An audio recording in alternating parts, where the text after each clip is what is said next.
आज आपण बघणार आहोत घरगुती खानदेश भागात केला जाणारा काळा मसाला। तर या मसाल्याची संपूर्ण कृती आपण भाजण्यापासून तर मसाला कुटेपर्यंत ही संपूर्ण कृती बघणार आहोत। तर व्हिडिओ शेवटपर्यंत नक्कीच बघा। तर हा मसाला असेल तर वेगवेगळे आपल्याला 5-6 डब्बे उघडायची गरज येत नाही आणि डाळ भाजी उसळ मटण काहीही असो तर आपल्याला फक्त हा एकच मसाला वापरायचा आहे। तर त्यासाठी आपला वेळही वाचतो आणि पैसे सुद्धा वाचतात आणि चव तर एक नंबर अप्रतिम अशी असते। तर नमस्कार मैत्रिणींनो, मी माधुरी बागुल माधुरीज किचनमध्ये आपणा सर्वांचे मनापासून स्वागत करते। तर आज आपण बघणार आहोत आपला खानदानी काळा मसाला। तर त्यासाठी येथे 22 जिन्नस 1 किलो खोबरं आणि 2 प्रकारच्या मिरच्या हे आहे परफेक्ट चवीचं सिक्रेट। तर एकदा बनवला की 2 ते 3 वर्ष आपल्याला काहीही टेन्शन नाही। 1 चमचा टाका आणि भाजी तयार। तर याचे संपूर्ण साहित्य मी डिस्क्रिप्शन बॉक्समध्ये दिलेलेच आहे। तर आता आपण रेसिपीला सुरुवात करूयात।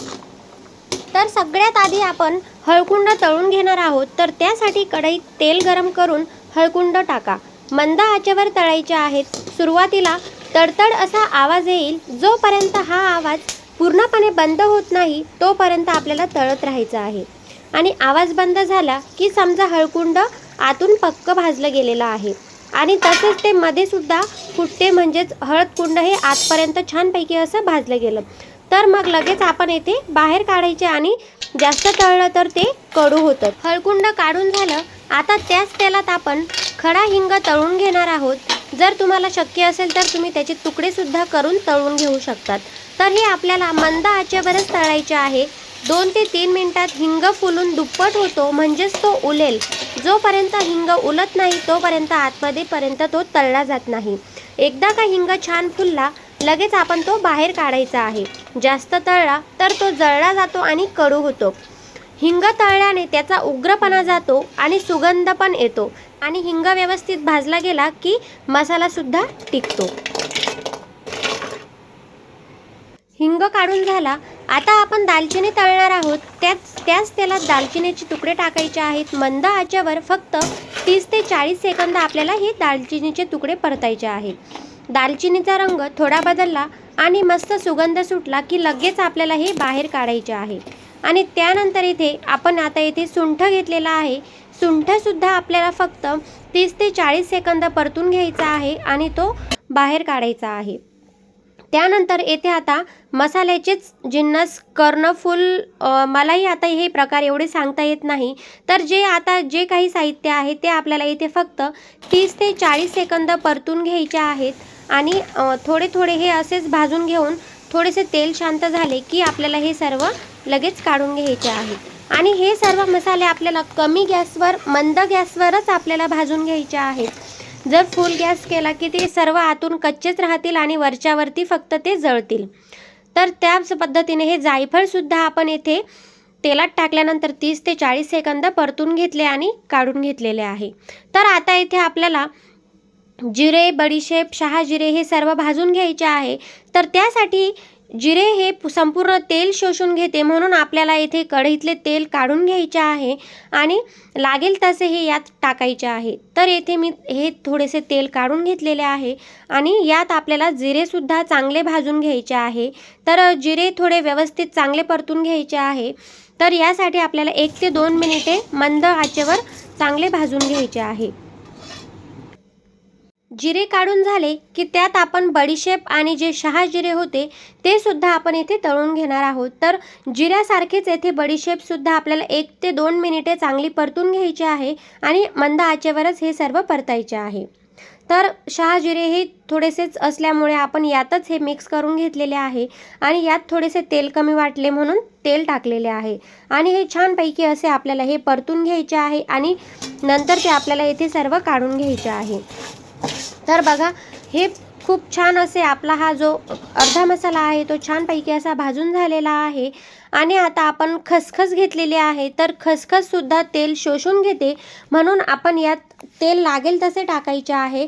तर येथे खसखस आपल्याला जास्त भाजायची नाही, फक्त आपल्याला 20 ते 30 सेकंद परतून घ्यायचे आहे आणि त्यानंतर इथे आपल्याला लगेच ही बाहेर काढून घ्यायची आहे। तर मला इथे थोडे तेल कमी वाटले, तर आपली खसखस थोडी भाजली गेली हवी म्हणून मी थोडेसे तेल टाकलेले आहे आणि फक्त आपल्याला 2 ते 3 वेळा अशी ही परतून घ्यायची आहे आणि नंतर लगेच आपल्याला ही काढायची आहे.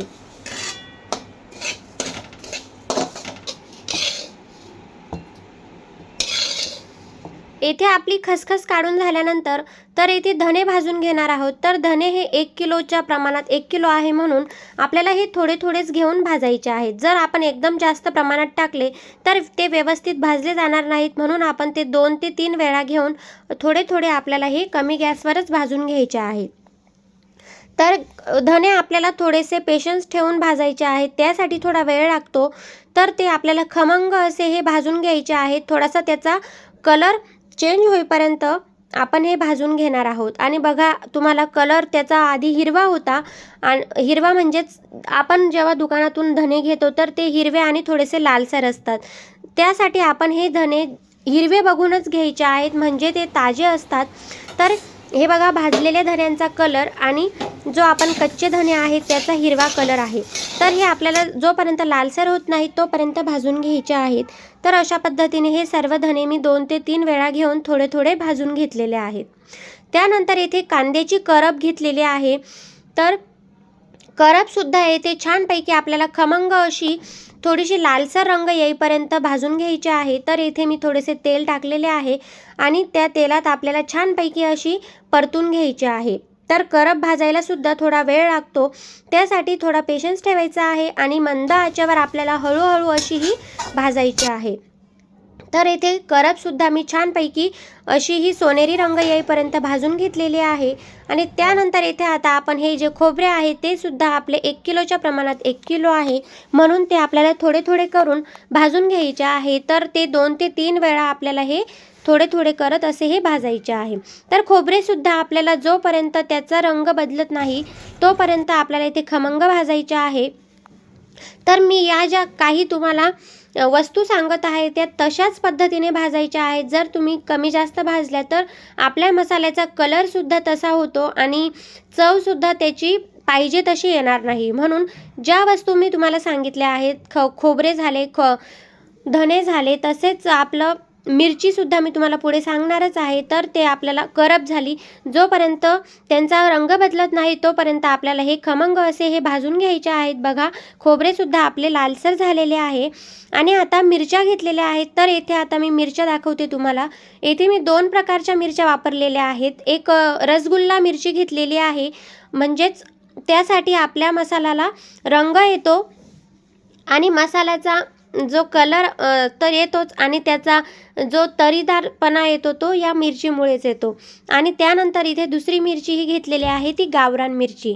तर मी येथे 1.25 किलो गावरान मिरची घेतलेली आहे. त्यासाठी मी येथे 1/2 किलो रसगुल्ला ही मिरची घेतलेली आहे. ही मिरची ऑप्शनल असते, परंतु जर तुम्ही टाकली तर मसाल्याला कलरसुद्धा छान येतो आणि तरी पण खूप छान येते. त्यासाठी ही रसगुल्ला मिरची वापरायची आहे. तर इथे मिरच्यासुद्धा आपल्या जास्त असल्यामुळे थोड्या थोड्या करूनच आपल्याला भाजून घ्यायच्या आहेत.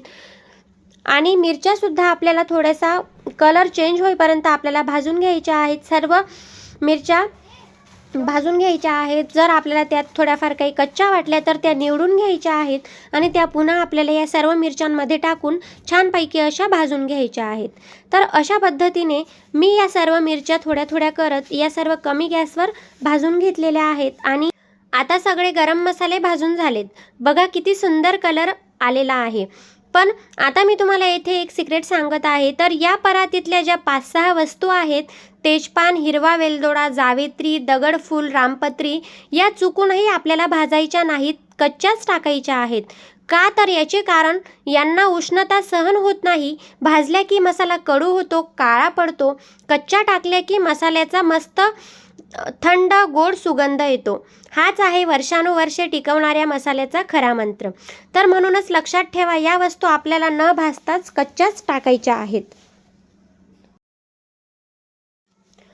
तर आता बघा, भाजलेले मसाले गार झालेले आहेत, कच्चे मसाले पण तयार आहेत. दोन्ही एकत्र छान मिक्स करायचे आहेत. आणि आता सगळ्यात महत्त्वाची स्टेप म्हणजे मसाला दळायचा कसा. तर लक्षात ठेवा, हा मसाला मिक्सरमध्ये बारीक करायचा नाही, गिरणीत घेऊन जायचा आहे आणि कांडप यंत्रावरूनच आपल्याला कुटायचा आहे. तर आपण मिक्सरमध्ये किंवा ग्राइंडरमध्ये सुद्धा काही गिरण्यांमध्ये ग्राइंडरमध्येच ते आपल्याला दळून देतात. तर तसे न करता आपल्याला हा कांडप मशीनमधूनच दळून आणायचा आहे, कारण मिक्सरच्या ब्लेडने मसाला गरम होतो, तेल सुटतं, चव बदलते. कांडप यंत्रावर दगडाने ठेचला जातो, हळूहळू कुटला जातो, त्यामुळे मसाल्याचा ओरिजिनल सुगंध आणि तेल आतच राहतं. तर बघा मैत्रिणींनो, आपला काळा मसाला तयार झालेला आहे. पण एक शेवटची आणि सगळ्यात महत्त्वाची टिप सांगते. गिरणीतून आणल्यानंतर लगेच मसाला डब्यात भरायचा नाही. मोठ्या परातीत किंवा ताटात आपल्याला पसरवून ठेवायचा आहे. पंख्याखाली 2 ते 3 तास आपल्याला गार होऊ द्यायचा आणि मगच तो आपल्याला डब्यात भरायचा आहे. गरम मसाला डायरेक्ट भरला की वाफ धरते, ओलसर होतो आणि लवकर खराब होतो. गार करून भरला की 2 ते 3 वर्ष आरामात टिकतो. तर कशी वाटली ही आमच्या गावरान पद्धतीने ही खानदेश भागातील काळा मसाल्याची ही सिक्रेट रेसिपी. तर तुम्ही काळा मसाला हा कोणत्या पद्धतीने करता हे मला कमेंट्समध्ये नक्कीच कळवा. आणि तसेच व्हिडिओ आवडला असेल तर लाईक करायला विसरू नका. आणि चॅनलला जर नवीन असाल तर सबस्क्राईब नक्कीच करा. बेल आयकॉनवर सुद्धा नक्की प्रेस करा. आणि भेटूयात आता आपण पुन्हा नेक्स्ट व्हिडिओसोबत. धन्यवाद. Bye bye.